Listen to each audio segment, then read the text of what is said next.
কবিগুরু রবীন্দ্রনাথ ঠাকুরের গল্পগুচ্ছ থেকে গৃহীত আমাদের এই নিবেদন রাসমণির ছেলে। গল্পটি ১৩১৮ বঙ্গাব্দে প্রথম ভারতী পত্রিকায় প্রকাশিত হয়। এ পর্যন্ত আমরা জেনেছি সানিয়াড়ির বিখ্যাত বনিয়াদি বাড়ির ছেলে ভবানীচরণ ও তার মা ব্রজসুন্দরী।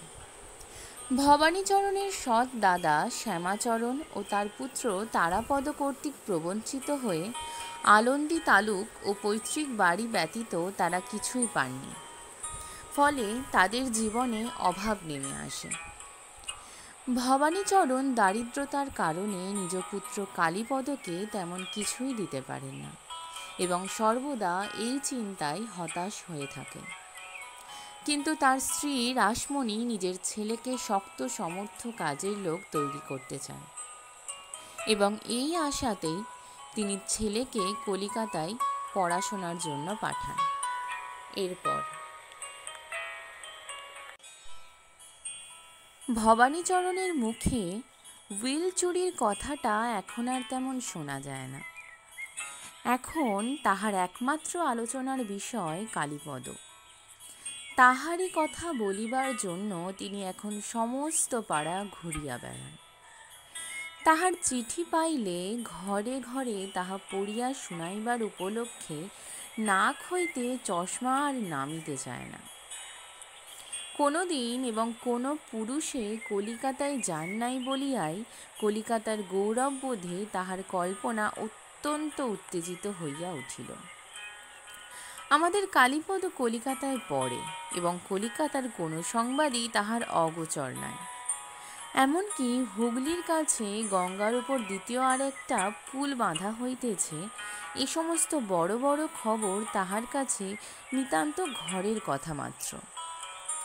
শুনেছ ভায়া, গঙ্গার উপর আর একটা যে পুল বাঁধা হচ্ছে, আজই কালীপদর চিঠি পেয়েছি, তাতে সমস্ত খবর লিখেছে বলিয়া চশমা খুলিয়া তাহার কাঁচ ভালো করিয়া মুছিয়া চিঠিখানি অতি ধীরে ধীরে অদ্য প্রান্ত প্রতিবেশীকে পড়িয়া শুনাইলেন। দেখছ ভায়া, কালে কালে কতই যে কি হবে তার ঠিকানা নেই। শেষকালে ধুলো পায়ে গঙ্গার উপর দিয়ে কুকুর শিয়ালগুলোও পার হয়ে যাবে। কলিতে এও ঘটল হে।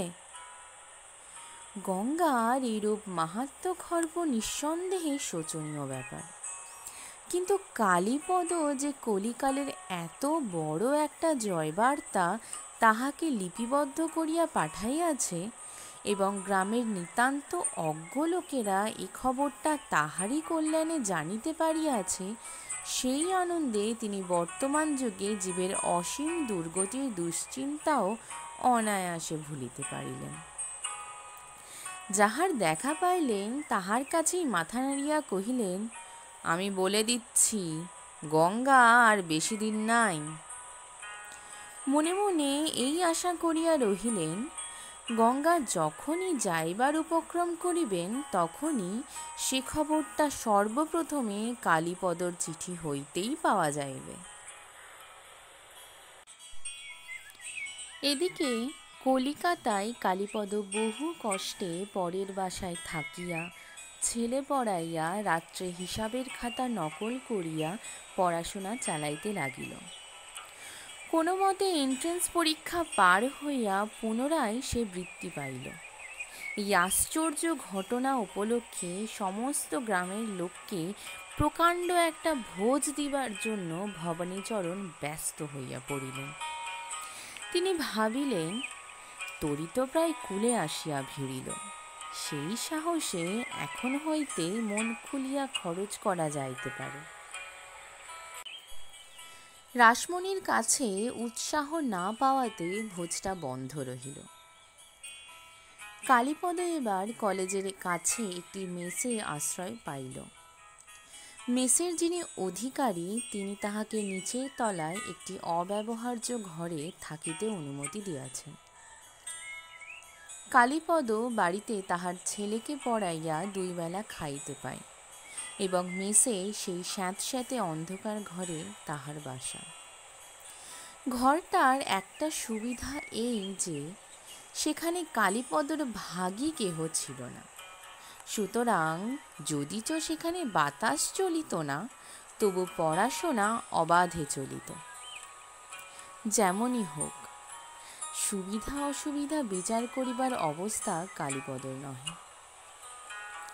এই মেসে যাহারা ভাড়া দিয়া বাস করে, বিশেষত যাহারা দ্বিতীয় তলের উচ্চ লোকে থাকে, তাহাদের সঙ্গে কালীপদর কোনো সম্পর্ক নাই।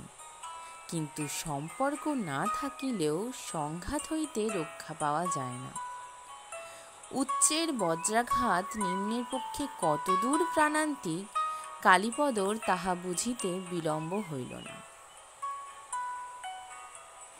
এই মেসের উচ্চলোকে ইন্দ্রের সিংহাসনে যাহার, তাহার পরিচয় আবশ্যক। তাহার নাম শৈলেন্দ্র। সে বড় মানুষের ছেলে। কলেজে পড়িবার সময় মেসে থাকা তাহার পক্ষে অনাবশ্যক, তবু সে মেসে থাকিতেই ভালোবাসিত। তাহাদের বৃহৎ পরিবার হইতে কয়েকজন স্ত্রী ও পুরুষ জাতীয় আত্মীয়কে আনাইয়া কলিকাতায় একটি বাসা ভাড়া করিয়া থাকিবার জন্য বাড়ি হইতে অনুরোধ আসিয়াছিল। সে তাহাতে কোনো মতেই রাজি হয় না। সে কারণ দেখাইয়াছিল যে বাড়ির লোকজনের সঙ্গে থাকিলে তাহার পড়াশোনা কিছুই হইবে না। কিন্তু আসল কারণটা তাহা নহে। শৈলেন্দ্র লোকজনের সঙ্গ খুবই ভালোবাসে, কিন্তু আত্মীয়দের মুশকিল এই যে কেবলমাত্র তাহাদের সঙ্গটি লইয়া খালাস পাওয়া যায় না। তাহাদের নানা দায় স্বীকার করিতে হয়। কাহারও সম্বন্ধে এটা করিতে নাই, কাহারও সম্বন্ধে ওটা না করিলে অত্যন্ত নিন্দার কথা। এই জন্য শৈলেন্দ্রের পক্ষে সকলের চেয়ে সুবিধা জায়গা মেস। সেখানে লোক যথেষ্ট আছে, অথচ তাহার উপর তাহাদের কোনো ভার নাই। তাহারা আসে যায়, হাসে, কথা কয়। তাহারা নদীর জলের মতো, কেবলই বহিয়া চলিয়া যায়, অথচ কোথায় লেশমাত্র ছিদ্র রাখে না। শৈলেন্দ্রের ধারণা ছিল সে লোক ভালো, যাহাকে বলে সহৃদয়। সকলেই জানেন এই ধারণাটির মস্ত সুবিধা এই যে নিজের কাছে ইহাকে বজায় রাখিবার জন্য ভালো লোক হইবার কোনো দরকার পড়ে না। অহংকার জিনিসটা হাতি ঘোড়ার মতো নয়, তাহাকে নিতান্তই অল্প খরচে ও বিনা খোরাকে বেশ মোটা করিয়া রাখা যায়। কিন্তু শৈলেন্দ্রের ব্যয় করিবার সামর্থ্য ও প্রবৃত্তি ছিল। এই জন্য আপনার অহংকারটাকে সে সম্পূর্ণ বিনা খরচে চড়িয়া খাইতে দিত না। দামি খোরাক দিয়া তাহাকে সুন্দর সুসজ্জিত করিয়া রাখিয়াছিল। বস্তুত শৈলেন্দ্রের মনে দয়া যথেষ্ট ছিল। লোকের দুঃখ দূর করিতে সে সত্যই ভালোবাসিত, কিন্তু এত ভালোবাসিত যে যদি কেহ দুঃখ দূর করিবার জন্য তাহার শরণাপন্ন না হইত, তাহাকে সে বিধিমতো দুঃখ না দিয়া ছাড়িত না। তাহার দয়া যখন নির্দয় হইয়া উঠিত, তখন বড় ভীষণ আকার ধারণ করিত। মেসের লোকদিগকে থিয়েটার দেখানো, পাঁঠা খাওয়ানো, টাকা ধার দিয়া সে কথাটাকে সর্বদা মনে করিয়া না রাখা তাহার দ্বারা প্রায়ই ঘটিত। নবপরিণীত মুগ্ধ যুবক পূজার ছুটিতে বাড়ি যাইবার সময় কলিকাতার বাসা খরচ সমস্ত শোধ করিয়া যখন নিঃস্ব হইয়া পড়িত, তখন বধূর মনোহরণের উপযোগী শৌখিন সাবান এবং এসেন্স, আর তারই সঙ্গে একাধখানি হালের আমদানি বিলাতি ছিটের জ্যাকেট সংগ্রহ করিবার জন্য তাহাকে অত্যন্ত বেশি দুশ্চিন্তায় পড়িতে হইত না। শৈলেনের সুরুচির উপর সম্পূর্ণ নির্ভর করিয়া সে বলিত, তোমাকেই কিন্তু ভাই পছন্দ করিয়া দিতে হইবে। দোকানে তাহাকে সঙ্গে করিয়া লইয়া নিজে নিতান্ত সস্তা এবং বাজে জিনিস বাছিয়া তুলিত।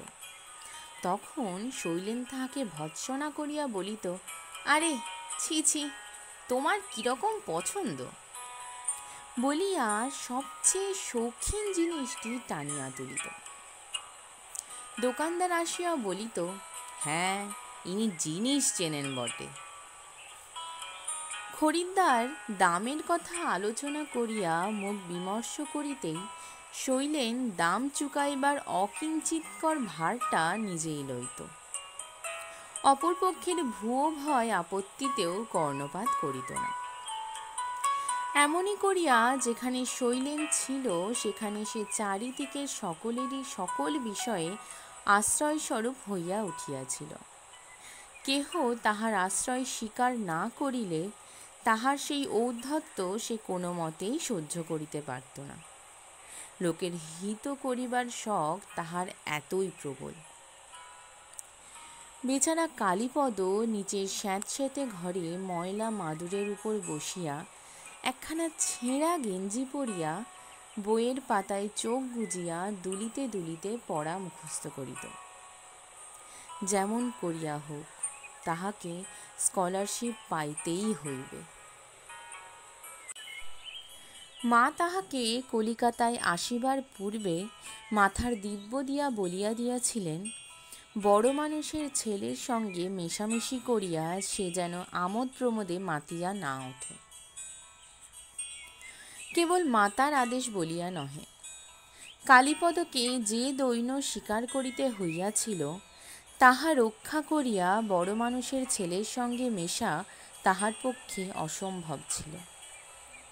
সে কোনো দিন শৈলেনের কাছে ঘেঁষে নাই, এবং যদিও সে জানিত শৈলেনের মন পাইলে তাহার প্রতিদিনের অনেক দুরূহ সমস্যা এক মুহূর্তেই সহজ হইয়া যাইতে পারে, তবু কোনো কঠিন সংকটেও তাহার প্রসাদ লাভের প্রতি কালীপদর লোভ আকৃষ্ট হয় না।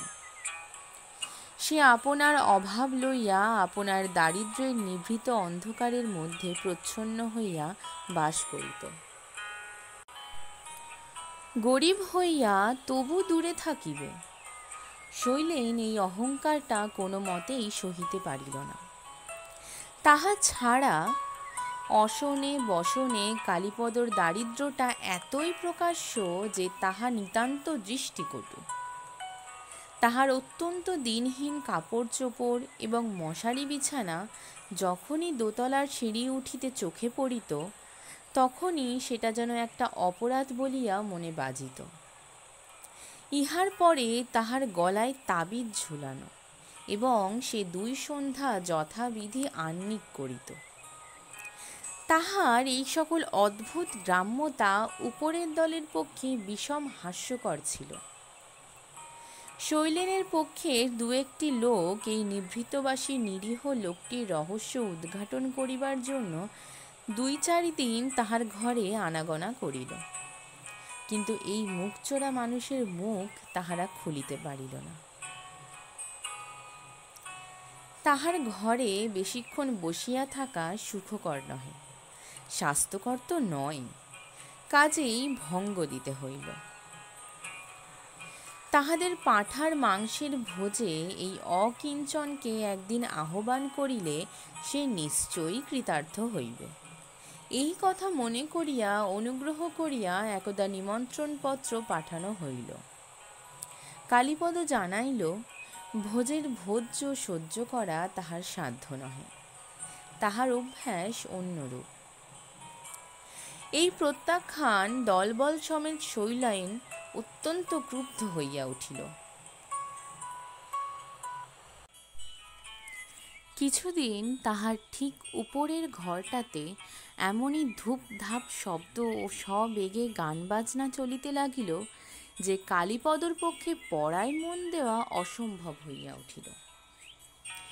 দিনের বেলায় সে যথাসম্ভব গোলদিঘিতে এক গাছের তলে বই লইয়া পড়া করিত, এবং রাত্রি থাকিতে উঠিয়া খুব ভোরের দিকে একটা প্রদীপ জ্বালিয়া অধ্যয়নে মন দিত। কলিকাতায় আহার ও বাসস্থানের কষ্টে এবং অতি পরিশ্রমে কালীপদর একটা মাথা ধরার ব্যামো উপসর্গ জুটিল।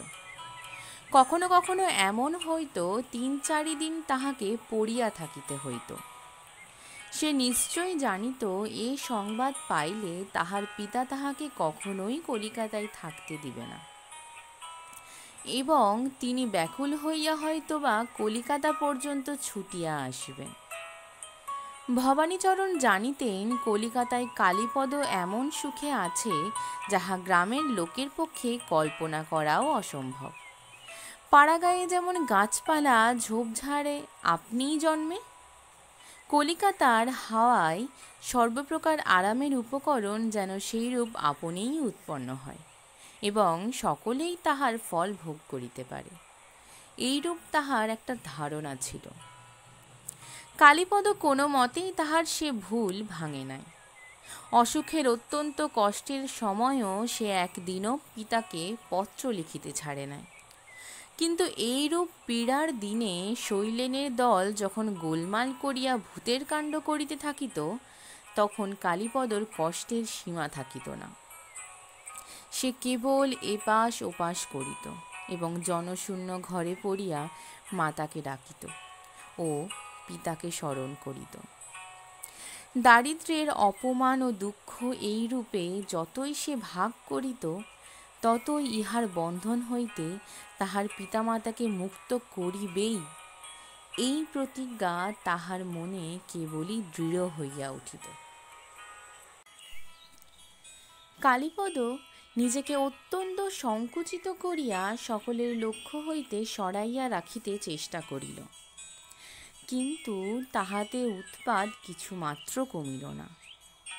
কোনোদিন বা সে দেখিল তাহার চীনা বাজারের পুরাতন সস্তা জুতার এক পাটির পরিবর্তে একটি অতি উত্তম বিলাতি জুতার পাটি। এরূপ বিসদৃশ জুতা পরিয়া কলেজে যাওয়াই অসম্ভব। সে এ সম্বন্ধে কোনো নালিশ না করিয়া পরের জুতার পাটি ঘরের বাহিরে রাখিয়া দিল এবং জুতা মেরামতওয়ালা মুচির নিকট হইতে অল্প দামের পুরাতন জুতা কিনিয়া কাজ চালাইতে লাগিল। একদিন উপর হইতে একজন ছেলে হঠাৎ কালীপদর ঘরে আসিয়া জিজ্ঞাসা করিল, আপনি কি ভুলিয়া আমার ঘর হইতে আমার সিগারেটের কেসটা লইয়া আসিয়াছেন? আমি কোথাও খুঁজিয়া পাইতেছি না। কালীপদ বিরক্ত হইয়া বলিল, আমি আপনাদের ঘরে যাই নাই, এই যে এখানেই আছে। বলিয়া সেই লোকটি ঘরের এক কোণ হইতে মূল্যবান সিগারেটের কেস তুলিয়া লইয়া আর কিছু না বলিয়া উপরে চলিয়া গেল। কালীপদ মনে মনে স্থির করিল, এফএ পরীক্ষায় যদি ভালো রকম বৃত্তি পাই তবে এই মেস ছাড়িয়া চলিয়া যাইব। মেসের ছেলেরা মিলিয়া প্রতি বৎসর ধুম করিয়া সরস্বতী পূজা করে। তাহার ব্যয়ের প্রধান অংশ শৈলেন বহন করে, কিন্তু সকলে ছেলেই চাঁদা দিয়া থাকে। গত বৎসর নিতান্তই অবজ্ঞা করিয়া কালীপদর কাছে কেহ চাঁদা চাহিতেও আসে নাই। এবৎসর কেবল তাহাকে বিরক্ত করিবার জন্যই তাহার নিকট চাঁদার খাতা আনিয়া ধরিল। যে দলের নিকট হইতে কোনো দিন কালীপদ কিছুমাত্র সাহায্য লয় নাই, যাহাদের প্রায় নিত্য অনুষ্ঠিত আমোদ প্রমোদে যোগ দিবার সৌভাগ্য সে একেবারে অস্বীকার করিয়াছে, তাহারা যখন কালীপদর কাছে চাঁদার সাহায্য চাইতে আসিল, তখন জানি না সে কি মনে করিয়া ৫টা টাকা দিয়া ফেলল। ৫ টাকা শৈলেন তাহার দলের লোক কাহারও নিকট হইতে পায় নাই। কালীপদর দারিদ্র্যের কৃপণতায় এ পর্যন্ত সকলেই তাহাকে অবজ্ঞা করিয়া আসিয়াছে, কিন্তু আজ তাহার এই ৫ টাকা দান তাহাদের একেবারে অসহ্য হইল। উহার অবস্থা যে কিরূপ তাহা তো আমাদের অগোচর নাই, তবে উহার এত বড়াই কিসের? ও যে দেখি সকলকে টেক্কা দিতে চায়। সরস্বতী পূজা ধুম করিয়া হইল। কালীপদ যে ৫টা টাকা দিয়াছিল তাহা না দিলেও কোনো ইতর বিশেষ হইত না, কিন্তু কালীপদর পক্ষে সে কথা বলা চলে না। পরের বাড়িতে তাহাকে খাইতে হইত। সকল দিন সময় মতো আহার জুটিত না। তাছাড়া পাকশালার ভৃত্যরাই তাহার ভাগ্য বিধাতা। সুতরাং ভালো মন্দ কম বেশি সম্বন্ধে কোনো অপ্রিয় সমালোচনা না করিয়া জলখাবারের জন্য কিছু সম্বল তাহাকে হাতে রাখিতেই হইত। এই সঙ্গতিটুকু গাঁদা ফুলের শুষ্ক স্তূপের সঙ্গে বিসর্জিত দেবী প্রতিমার পশ্চাতে অন্তর্ধান করিল। কালীপদর মাথা ধরার উৎপাত বাড়িয়া উঠিল। এবার পরীক্ষায় সে ফেল করিল না বটে, কিন্তু বৃত্তি পাইল না।